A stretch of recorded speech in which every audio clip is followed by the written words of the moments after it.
reading this morning comes from Matthew's Gospel. It's often called the story of the Transfiguration. In the liturgical church calendar, this reading, this story, usually comes before Lent begins. But the material we're using this year on looking at themes in Matisse's paintings has it on this Sunday, the second Sunday of Lent, and I will say more about that. So let's be open to this story from Matthew chapter 17, verses 1 through 5. 6 days later, Jesus took with him Peter and James and his brother John, and led them up a high mountain by themselves. And he was transfigured before them, and his face shone like the sun, and his clothes became dazzling white. Suddenly there appeared to them Moses and Elijah talking with him. Then Peter said to Jesus, "Lord, it is good for us to be here. If you wish, I will make 3 dwellings here, one for you, one for Moses, and one for Elijah." While he was still speaking, suddenly a bright cloud, overshadowed them, and from the cloud a voice said, "This is my Son, the Beloved. With him I am well pleased. Listen to him." Let us pause for a moment of prayer.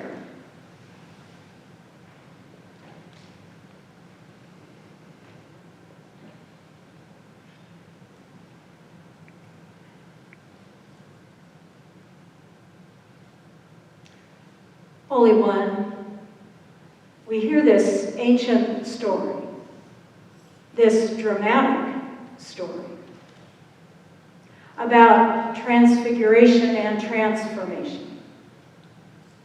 May we be open to your Spirit today and to be more aware of your invitation to continue to transform us. Amen.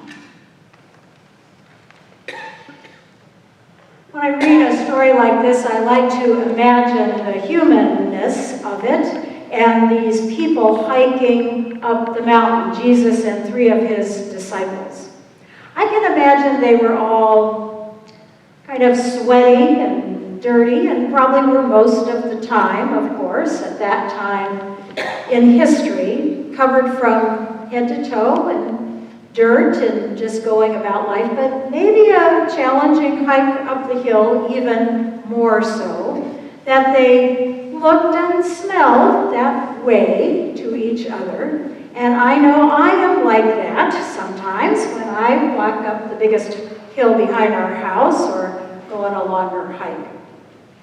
So it's good to have that image of human beings hiking, getting dirty, dusty. And then this dramatic description when everything changed, at least for Jesus. This dirty, sweaty Jesus, the disciples knew, takes on this heavenly aura of light and brightness. His clothes become bedazzling, cleaner than any bleach or Tide Pod could possibly produce. That day, you could say that Jesus was changed, was transfigured, was transformed. Matthew writes about the story, and so does Mark, and so does Luke. It was a central story for the early church. And I have to confess, I've never really figured out this story of the Transfiguration, the meaning and the symbolism. It's kind of a wild story. Jesus transformed into a heavenly being, his face all aglow, his robes are dazzling, and And then there's Moses, and there's Elijah, these big heroes of the Hebrew Scriptures who are the voice of God. And we are part of this household, the Judeo-Christian household, and Moses and Elijah are central figures for us in our spiritual family tree. And then there's this voice from the cloud. We have the visual, and then we have the audio. This voice from the cloud. It sounds like it's right out of a Steven Spielberg movie. We have other stories in the Bible that are dramatic. Moses and the burning bush. Elijah, there's this story about him taking off in this flaming chariot. So there are other biblical narratives that use dramatic images to convey the power, the presence of the holy. Part of the challenge, I think, for me and maybe for us as people rooted in a Christian household, and maybe more so in the Presbyterian tradition, is we tend to pride ourselves on being thoughtful people of faith, rational people. And this story is all about glory and conversing with long-dead prophets. It is not rational. It is not a story about things happening decently and in order, the way Presbyterians like things to happen. It's a mystical story. And we've talked about in our church the image for Celtic Christians and that Celtic Christian spirituality, this idea of a thin place where the veil between earth and heaven is very thin. These can be places and experiences. This story is a thin place and time. One writer writing about the way we might articulate what the gospel writers were trying to put in words, but were maybe falling short. He wrote, "Light bursts forth from our cells and souls at such moments. And we, along with Moses and Jesus, are transformed. The world is charged with the grandeur of God, as Hopkins said, the poet, and so are we." I've never had this kind of vision, mountaintop, dramatic experience. I've certainly had other powerful, transforming, mountaintop type experiences. I've experienced that hiking on the east and west side of the Sierras, and I know some of you have experienced that. I've felt that in walking on the island of Iona in Scotland. And there are places in Marin that just take my breath away. I like that phrase, the world is charged with the grandeur of God. But I've never seen this image of a cosmic Christ. It's not good or bad, I just haven't. It isn't part of my experience.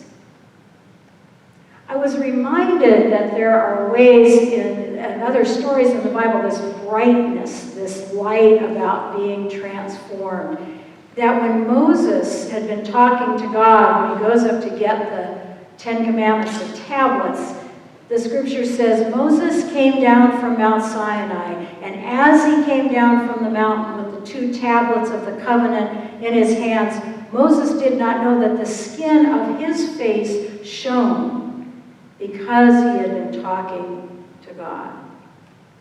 So there's a sense of being in the midst of this light and then carrying that light on down the mountain. But I haven't seen that. But I have seen Jean. She was a member of the new church that Jeffrey and I started in the Pocono Mountains of Pennsylvania. Jean had moved there from the Bronx. And 2 years before we met her, her only son, Christopher, had been killed in a car crash when he was just 19. Her heart and spirit were really broken. And when we first met, she was really taking one day at a time and just feeling this continuing weight of loss and grief. Jean started coming to worship services, and we had our worship services in a middle school auditorium. That's where the church was. And one day I asked if she might be willing to be one of the greeters, to greet people as they came into the worship space, and she agreed. And each week her smile came a little more easily. And when I and other leaders started talking about starting an after-school program for what I guess we used to call, maybe still do, latchkey kids. Kids who came home and there were no parents or adults there because they were working. There were a lot of latchkey kids in this part of the Poconos. Their parents worked in New Jersey and New York. Their kids were home alone a lot. And our church felt really called to be involved in some kind of ministry to support these families and kids. So I asked Jean, would she be willing to help maybe with snacks and maybe some games as the kids arrived? And she did. And then she started sharing more and more in her small group how God was slowly helping her find some joy again. She felt lifted up by worship, by music, by new friends in the church, by having a purpose. Jean was being transformed from a grieving mother weighed down with loss to someone who could find a reason to get up every day and experience some of this love and light of God that was holding her. I haven't seen Jesus transfigured and transformed, but I have seen Jean. And I've seen Ernie. Ernie was a member of our new church in Elk Grove, south of Sacramento. He was a retired civil engineer. He came to church because his wife wanted to be part of a church when they retired there. And he was very helpful with tasks and very friendly. And we were talking one day, and one of his good friends had died. And he started saying he just really wasn't sure what he believed about God or life or death or after death and about faith. And the more we talked, I realized he was a person for whom life and his thinking and approach was very logical and analytical. And he liked that way of thinking. And I suggested he might read Mere Christianity by C.S. Lewis, written by a writer and academic who came to faith late in his life. And for him, it was this if this, then that approach. And sometime later, Ernie walked up to me and said, "Now I get it. I needed a logical, rational way to think about faith. And I get it." And he said, it's sinking in. That's not everybody's need. And as we look at the ways our own faith journeys, it's not one way, and it's not one way at one point in our life, but I was grateful that Ernie had been honest with me and was willing to read and think about something, but the Spirit worked for him that approach. And I noticed that his friendships in the church took on a new depth and meaning. He was willing to lead some adult classes and get other people kind of thinking about their questions. He was a team leader for a group that prepared meals for the unhoused in Sacramento through a program called Loaves and Fishes. I never saw a vision of the cosmic Christ or this big dramatic, but I saw Ernie being transformed. And you may have seen it in your life or the life of people you know. Something starts to shift. That the Spirit is healing and empowering and opening and deepening and connecting us.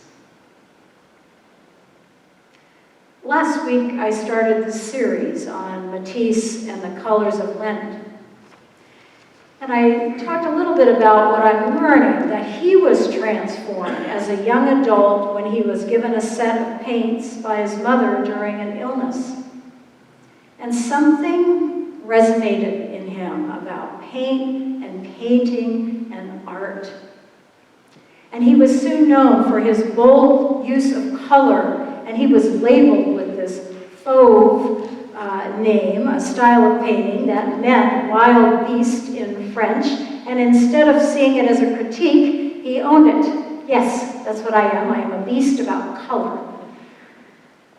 When Jesus invites Peter and James and John to hike up the mountain with him, what they see is this immersive, dazzling mystery, that Jesus shines with a light as bright as the sun. So maybe for the disciples and us, this whole experience is this kind of brilliant portrait of the Christ. And the other thing Matisse talked about was painting the essence of something. Not just what his eyes could see, but the essence. And maybe that's part of the story of the Transfiguration, this essence of the Christ, of this Jesus, this teacher, this source of love and light. And Matisse had an interesting perspective about light. Here is one of his quotes. And he compares the word painter with the word artist. Most painters look for exterior light to illuminate them internally, whereas the artist or the poet possesses an interior light which transforms objects to make a new world of them, sensitive, organized, a living world, which in and of itself is an infallible sign of divinity and a reflection of divinity.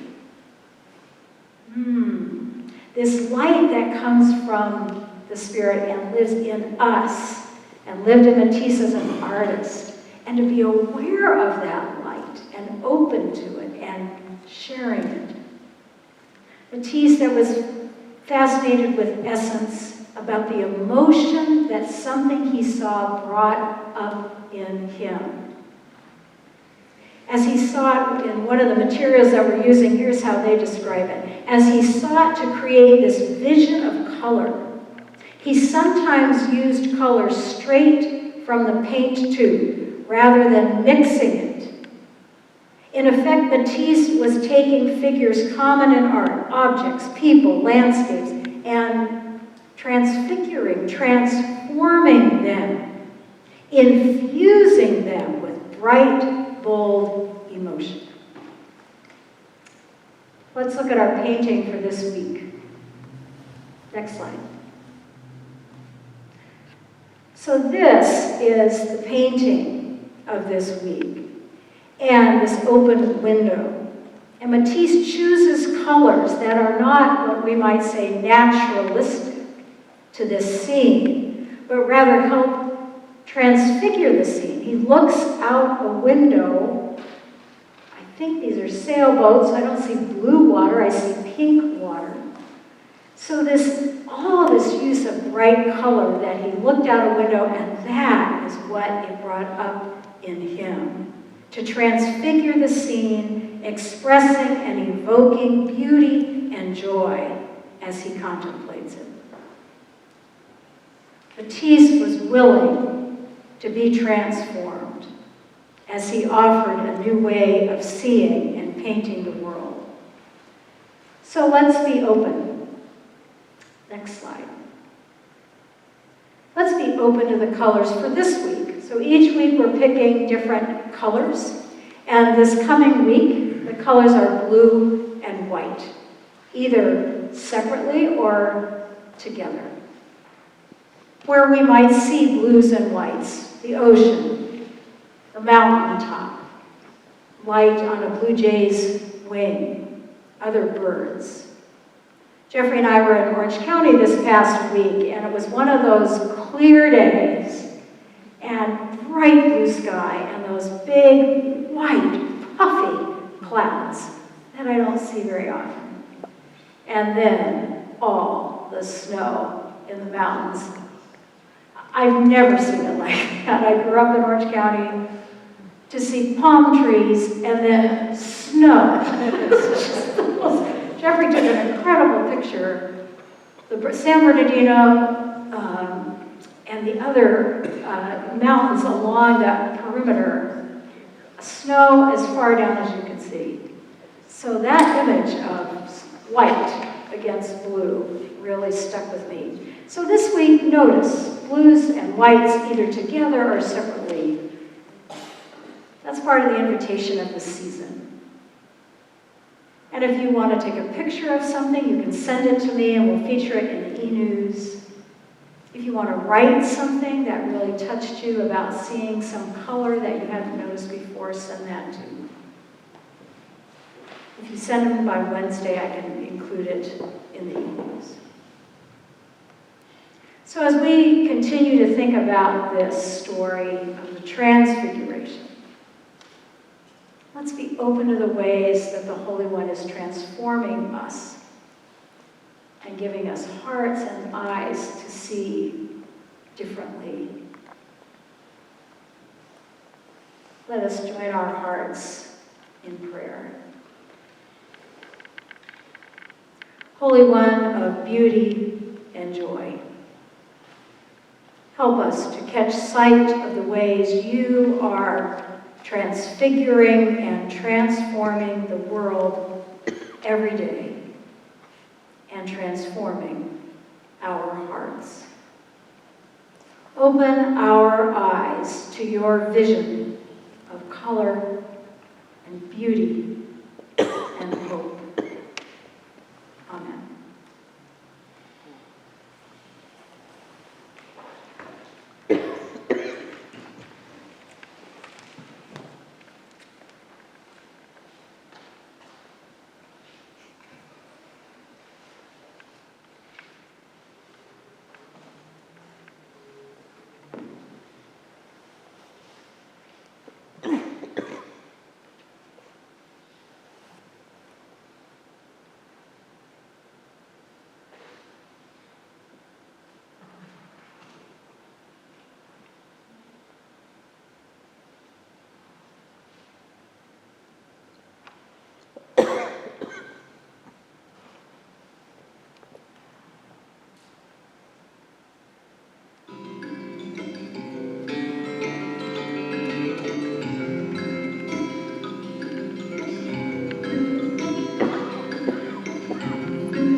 taste, come back and hear more on Saturday.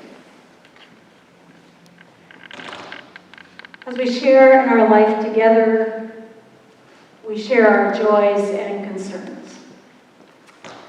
We are certainly grateful for snow and rain that's refilling the reservoirs and the earth, but we are certainly aware that this is causing great challenge for people who are up in the mountains, both in Northern and Southern California. And there were many stories when we were down south of people stuck in Running Springs and Big Bear who can't get out for food or medicine. And there's more snow coming. So I pray both for those who are trying to clear the snow and make it possible for people to get what they need, and for those emergency workers. It's taking a lot of people power to deal with this record-setting snow. So it is beautiful and transforming the landscapes, but it's also creating great challenge. So we hold all of that in prayer. And special thanks again for the opportunity for Jeffrey and me to take a trip down south to visit our son Josh, who's working full-time and looking for a new job, and just grateful for time together, and just thinking about young people, both the excitement of new opportunities, but also it's a challenging time. And still coming out of the pandemic and trying to figure out what this new work world looks like. So gratitude to be gone and for all of you and those who helped lead things while I was away. What other joys and concerns do we have today?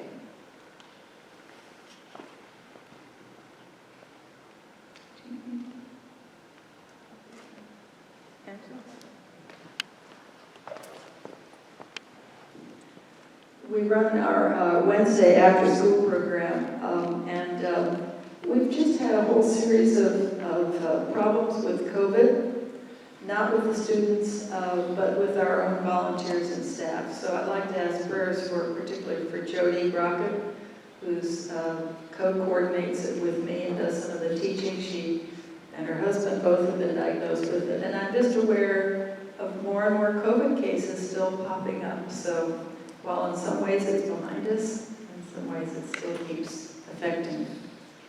Thank you.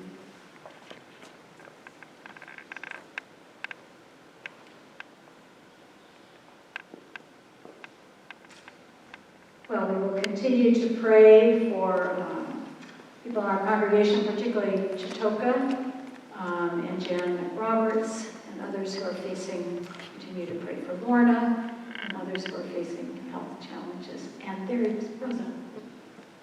A prayer over here. Thank you.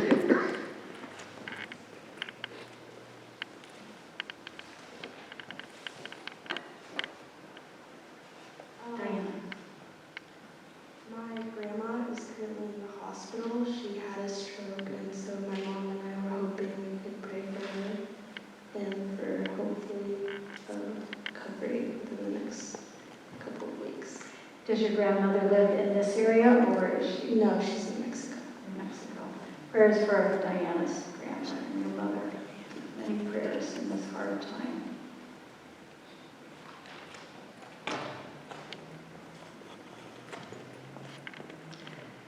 As we share in our life together, our joys and concerns, our ministry and mission and service to the community, we give our offerings of time and skill and money to work together so we have this building and this place, that we have a staff and one another, that we have resources to reflect this light out into the world.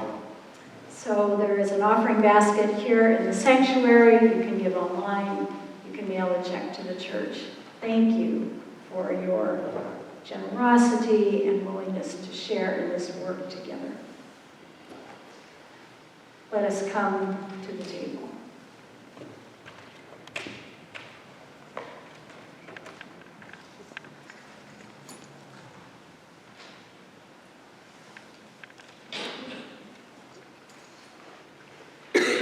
People will come from east and west and north and south. People will come, we come, in the midst of joys and sorrows, to this table. Come today as travelers through life. You are invited and welcome at this table. Come whether you are weary. Come whether you feel rested and energized. Come if you feel hungry or full. Come if you feel lonely or well connected, awkward or at ease. Come and receive these simple gifts of bread and cup, and receive words of love and life and grace that are offered here. Come to this table as a guest. It has been set for you. Christ invites us here, and communion is a gift. Not an earned opportunity, but a gift for all to come. A piece of bread and peace for the heart, a cup full of compassion and strength for any new road, any new path. Jesus taught of love and grace and light on mountaintops, on shorelines, inside houses, conversations at